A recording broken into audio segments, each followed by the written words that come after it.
दोस्तों, आपके मनोरंजन के लिए इतनी कड़ी मेहनत के बाद आपसे हमारा एक सब्सक्राइब लेने का हक तो बनता ही है। प्लीज चैनल को अभी सब्सक्राइब करें। धन्यवाद। नमस्कार दोस्तों, मेरा नाम अशोक है। भूत की यह घटना मेरे साथ तब घटी थी जब मेरे नेटिव गांव की एक बहुत बड़ी कंपनी अचानक बंद हो गई थी और फिर जॉब के लिए मुझे पास के एक दूसरे गांव की कंपनी में जाना पड़ा था। उस नई जॉब पर जाने के लिए मुझे हर रोज एक छोटी सी वीरान घाटी को पैदल ही पार करना पड़ता था। असल में वहां से बहुत कम लोग ही गुजरते थे। मैंने घाटी के बारे में गांव के लोगों से भूत प्रेत की काफी सारी बातें सुन रखी थी। इस वीरान घाटी की दहशत लोगों में इतनी ज्यादा थी कि शाम होने के बाद कोई इस घाटी के आसपास फटकता भी नहीं था। लेकिन मेरी किस्मत को तो शायद कुछ और ही मंजूर था। नई कंपनी में अचानक से नाइट शिफ्ट शुरू हो गई थी। मेरी पहली ज्वाइनिंग भी नाइट शिफ्ट में ही कर दी गई, जिसके कारण अब मुझे रोज ही रात के समय में इस हॉन्टेड घाटी से अपने घर तक पैदल जाना पड़ता था। यह बात मैंने सबसे पहले जाकर मेरी पत्नी राधा को बताई। उसने मेरे दोनों हाथों को अपने हाथों से पकड़कर बड़े ही प्यार से कहा कि आप तनिक भी परेशान मत होना, ये दिन भी जल्दी ही बीत जाएंगे। फिर मैं व मेरी पत्नी दोनों ने मिलकर घर के कुछ कीमती सामानों को बेचकर एक अच्छी कंडीशन की सेकंड हैंड बाइक खरीद ली थी।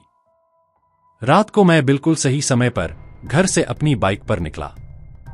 जैसे ही मैंने घाटी में प्रवेश किया, वहां मुझे एक परिंदा तक नजर नहीं आ रहा था। तभी घाटी के बीचों बीच पहुंचते ही अचानक से मेरे आसपास ठंड बढ़ने लगी और तेजी से घना कोहरा छाने लगा था। जब मैं उस कोहरे से बाहर निकला, तब मुझे बाइक चलाने में काफी भारी महसूस हो रही थी। हालांकि उस बात पर मैंने ज्यादा ध्यान नहीं दिया था। बिना रुके और पीछे मुड़े मैं समय पर अपने काम पर पहुंच गया। घाटी के रास्ते में कुछ इक्का दुक्का डरावनी आवाजें जरूर सुनाई दी थी, पर मैंने ना ही इधर उधर देखा और ना ही अपनी गाड़ी ही कहीं रोकी। दूसरे दिन मुझे घाटी से जिंदा आते जाते देख मेरे दोस्त किशोर और अनूप में भी गजब की हिम्मत आ गई। वे दोनों भी उसी कंपनी में काम करने को उद्यत हो गए और शीघ्र ही वह दोनों भी इस नई कंपनी में जॉब पर लग गए। संयोगवश उन्हें भी मेरे साथ नाइट शिफ्ट ही मिली। आज अब हम तीनों एक साथ पहली बार इतनी रात को घाटी से होकर काम पर जाने वाले थे। लेकिन किशोर और मैं पहले ही निकल गए, क्योंकि अनूप की गाड़ी में कुछ खराबी होने की वजह से वह थोड़ी देर बाद निकलने वाला था। उस रात मुसीबत की शुरुआत तब हुई जब घाटी के बीचों बीच किशोर की बाइक एकदम से बंद हो गई। हमें लगा कि अब हमें रात यहीं गुजारनी पड़ेगी। आसपास इतना सन्नाटा था कि जरा सी आहट से पूरे शरीर में सिहरन हो जा रही थी। इधर किशोर अपनी बाइक को लगातार स्टार्ट करने की कोशिश कर रहा था।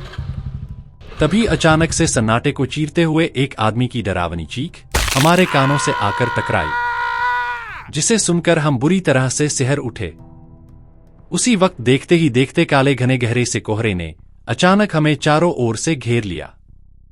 आसमान में काले काले बादल छाने लगे। रुक रुक कर बिजली भी कड़क रही थी। तेज बारिश आने वाली थी। यहां तक कि हवा में बारिश की सौंधी सौंधी खुशबू भी आ रही थी। मैंने किशोर से कहा, भाई तू अपनी मोटरसाइकिल यहीं पर खड़ी कर दे, हम कल दिन के उजाले में आकर सुकून से इसे ले जा लेंगे, क्योंकि अभी यहां रुकना खतरे से खाली नहीं लग रहा। एक तो डरावना माहौल, फिर ये आंधी बारिश का मौसम।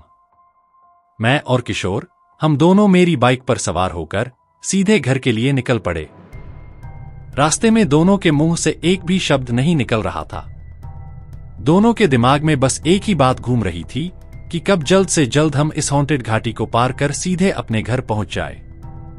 तभी अचानक पीछे से हॉर्न बजाते हुए अनूप ने हमें ओवरटेक किया और जस्ट हमारे आगे आगे चलने लगा।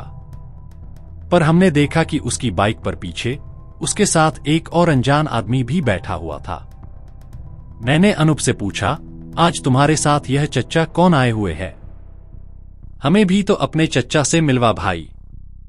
वीरू ने जवाब दिया, अबे कौन से चच्चा, मैं तो अकेला ही आया हूं। मैंने कहा, फिर तेरे पीछे बाइक पर ये कौन बैठा है? और अचानक से बीच बीच में वो चच्चा स्केलेटन में बदल जाया करता। अनूप बोला, अशोक तू क्यों मेरी फिरकी ले रहा है भाई? इतना कहकर अनूप ने अपनी बाइक के हैंडल से एक हाथ हटाकर पीछे घुमाकर दिखाया और हमारे सामने उसका वह हाथ उसके पीछे बैठे आदमी के शरीर से आर पार चला गया। फिर वह अनजान आदमी हमारी तरफ देखकर मुस्कुराने लगा और अचानक से वह बीच बीच में कंकाल में बदल जाता था। वह भूतिया नजारा देखकर किशोर और मेरे तो हाथ पैर ही ठंडे पड़ गए। हम दोनों कुछ बोल ही नहीं पा रहे थे। आवाज तो जैसे गले में ही फ्रीज हो गई थी। फिर मैं गाड़ी अनूप के आगे भगाने की कोशिश करने लगा, पर गाड़ी ना ही आगे जा पा रही थी और न ही उसमें ब्रेक लग रहा था। उस वक्त मुझे लग रहा था कि बाइक का हैंडल जरूर मेरे हाथों में है, पर इसका कंट्रोल किसी और के हाथों में है। हम अनूप की तरफ ना देखने की हर संभव कोशिश कर रहे थे। किशोर ने मुझे कसकर पकड़ रखा था। हम दोनों डर से कांप रहे थे। अनूप अब हमारी बाइक के बराबर में अपनी बाइक चलाने लगा और हमारी नजर ना चाहते हुए भी उस पीछे बैठे भूत पर पड़ रही थी। वह अभी भी हमारी तरफ ही देख रहा था। उसके चेहरे पर एक कुटिल सी शैतानी मुस्कान थी। वह बहुत ही भयानक लग रहा था। ये सब देखकर हमारी तो पहले ही फटके पंजीरी बच चुकी थी। आगे के रास्ते में बहुत घना कोहरा फैला हुआ था।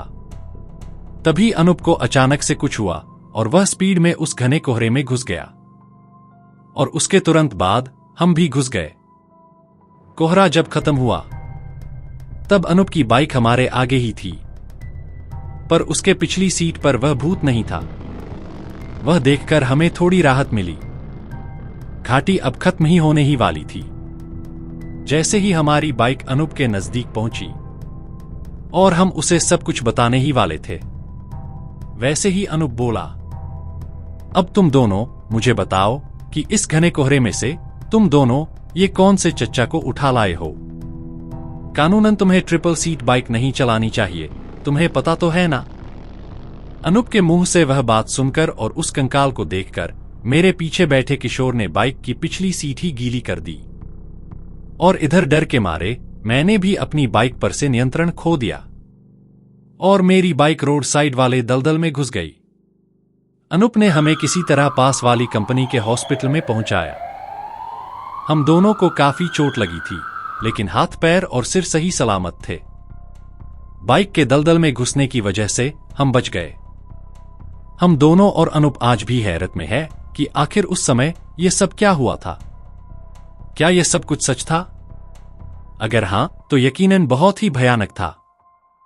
तीनों मित्रों ने अब उस फर्म की नौकरी ही छोड़ दी और एक नई नौकरी की तलाश में निकल पड़े।